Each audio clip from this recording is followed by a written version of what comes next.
सत्संग जी प्यार से कहना धन्यवाद जी। पानीपत के इस मैदान में जहाँ सभी एक रूप ये जो नजर आ रहा है एकत्व का, प्यार का, ये किसी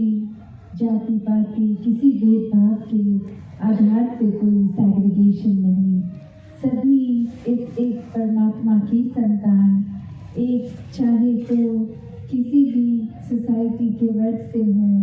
पर ये इकट्ठे आना ही ये बात वही रूप की परमात्मा का सब में ये अंश आत्मा और सभी पूजनीय है, सभी में परमात्मा है। तो उसी भाव को संतों ने जहाँ हमेशा से समझाया है कि ये परमात्मा की सभी रचना ये इतनी प्यारी, एक मनुष्य जीवन मिला है तो वरदान भी बनाए से, एक मन में प्यार, प्रीत, करुणा, नम्रता, ऐसे अनेकों गुण जो वाकई ही इंसान को एक असली इंसान बनाते हैं, वो गुणों को अपनाया जाए और सिर्फ वो अपनाने की बात न रहे, वो गुण स्वयं बन जाएं। क्योंकि फिर किसी भी समय जब हम खुद ही वो मानवीय गुण बने होंगे तो उसका प्रदर्शन अपने आप ही होगा, वो कुछ बनावटी नहीं रहेगा। तो कैसे ये जहाँ जगह भी पानीपत की चाहे इतिहास में एक लड़ाई की तरह, एक युद्ध की तरह ये नाम जाना जाता, और आज कैसे वहीं उसी जगह में ये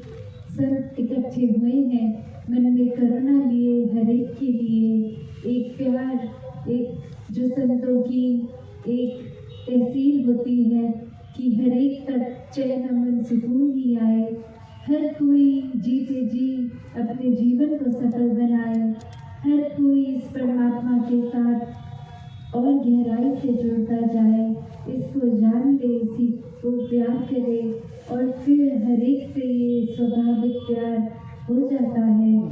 तो कैसे जीवन में ये करुणा का आना, ये मन के भाव, ये दया के जो संतों के रहते हैं, अक्सर संसार में ये शब्द तरस ही इस्तेमाल होता है, पर करुणा, दया तरस नहीं है। तरस तो अक्सर एक किसी के प्रति बेचारेपन की भावना से आती है, या फिर अपने अहंकार से कि कोई सामने लाचार है तो हमने तरस खा लिया। पर ये करुणा का भाव, ये दया का भाव, ये तो बहुत ही उत्तम भाव है, ये तो प्यार से उत्पन्न है, ये तो मन में है ही है, तो बस वही हर एक तक पहुंचाना है, किसी की ज़रूरत पे डिपेंडेंट नहीं है। ये भाव तो अपने दिल से आगे हर एक तक पहुंचाने का जो संतों का एक सबसे मूलवान ये गुण दया का, करुणा का, तो कैसे एक अपने आप में, अपने जीवन में जहाँ दया की भावना, करुणा की भावना हम लाते हैं, तो कैसे और ज़्यादा सर्वमति के अनुसार सर्व प्रवृत्ति के तरह ही जीवन बीतता जाता है। इस सच्चाई के, इस परमात्मा, इस निराकार के साथ और जुड़ जाते हैं, जहाँ वो भाव वही, चाहे उदाहरण हम भाई कन्हैया जी के जीवन का लें कि वहाँ भी वो लड़ाई का ही माहौल, और एक अगर देखा जाए तो सिर्फ अपने और पराये की नज़र से नहीं, उन्होंने भी देखा हर एक को वही पानी भी देना, सेवा भाव निस्वार्थ होके, जख्मों पे मरहम हर एक के, क्योंकि वो पता है हर कोई अपने हैं। तो ऐसी ही ये दया करुणा की भाव, और जहाँ तुलसीदास जी भी कहते हैं कि दया धर्म का मूल है, पाप मूल अभिमान, तुलसी दया ना छोड़िए, जब लग में घट में हो प्राण। तो कैसे ये भाव मन के कि ये दया करुणा ये ही मन में है, तो ये जीवन का सार है, ये प्यार ही एक हर एक तक अपने जीवन को अच्छा करने के लिए, जहाँ खुद में जब हम हम ये गुण बनकर हर एक पल में वो जिएंगे तो वाकई ही सिर्फ हमारा ही उद्धार नहीं है, जिस किसी से भी हमारा किसी रूप में संपर्क होगा हर एक के जीवन में फिर वो प्यार की बात, वो करुणा की। और अक्सर जीवन में फिर ये भी क्लियर होगा कि करुणा तो किसी भी अपने जीवन के एस्पेक्ट में, किसी भी स्फीयर में हम इस्तेमाल कर सकते हैं, मन में है तो। और उदाहरण जैसे आज सभी को पता है, एक ये जो क्रिकेट का वर्ल्ड कप चल रहा है और आज ये फाइनल भी, तो अक्सर ऐसा भी देखा जाता है जब भी कोई गेम खेली जाए तो वो बहुत ही एक जुनून के साथ खेली जाती है, बहुत ही एक उसमें भाव ऐसे आते हैं कि जहाँ एक जीत की ओर अपने मन को लेके जाना, मनोबल ऐसा बनाना। तो ऐसे स्पोर्ट्स में भी देखा जाता है अक्सर कि चाहे एक कोई दूसरी टीम का प्लेयर घायल हो जाए तो भी कैसे दूसरी टीम का एक करुणा रूप वो एक गेम को वहीं रोक कर पहले यही देखते हैं कि वो व्यक्ति ठीक हो जाए। कैसे अक्सर एक दूसरी टीम ही चाहे सही कुछ अच्छा करते हैं तो प्रोत्साहन दूसरी टीम भी देती है। तो चाहे ये स्पोर्ट्समैनशिप स्पिरिट होती है, जुनून होता है, फिर भी एक कंपैशन का भाव मनों में होता है। कैसे अपने जीवन को जहाँ हर कोई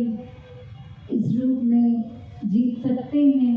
हर जगह ये कभी भी परिस्थिति कोई ऐसी नहीं होगी जहाँ एक चॉइस होगी कि हम इस समय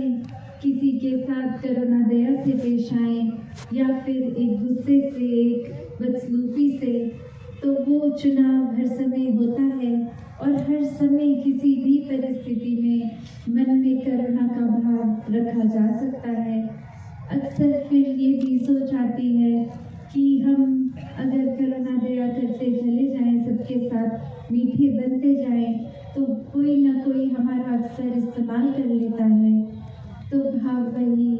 कि हमने अपने गुणों को नहीं छोड़ना, क्योंकि ये हमारा मूल ये परमात्मा ही है जिससे सारे गुण उत्पन्न हैं। तो जब ये परमात्मा को मन में बसाएंगे तो ये चतुर चालाकियाँ, ये दिमाग की उपज भी खत्म हो जाएगी। फिर ये समर्पित भाव, ये प्यार ही रहेगा, ये करुणा मन में फिर अगर है तो वो हर एक की मानवता की सेवा के लिए भावों को रखेगी। फिर ये एक अपने अंदर से जब मैं ही खत्म हो जाएगा, मैं अगर है ही नहीं तो फिर कैसे कोई मेरा इस्तेमाल करेगा। तो बात वही कि हमें जहाँ जीवन में एक असली मनुष्य बनकर जीना है, हमें एक गुणों को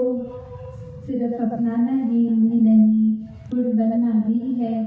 तो ऐसे गुणों को जीते चले जाएं जब, और असली मानव बनना फिर बहुत ही आसान हो जाता है, सिर्फ इस परमात्मा से जुड़कर हर समय इसके एहसास में रहकर। तो ऐसा जीवन हर कोई जी सकता है। ऐसे मानवीय गुण, ये रूहानी गुण भी हैं जो मानवीय गुण है, इस रूहान से, इस परमात्मा से जुड़कर ये दैवीय मूल रूप हमारे अंदर जो ये आत्मा इसी परमात्मा की अंश तो है, तो ये पोटेंशियल एक डिविनिटी का तो है ही। तो इस पोटेंशियल को पूरा जिया जाए, ये बना जाए, और ये बनना जाना संभव भी। तभी आज बार बार वो आवाज़ भी ब्रह्म ज्ञान की लग रही कि जीवन जीते जी इस ब्रह्म ज्ञान रूपी इस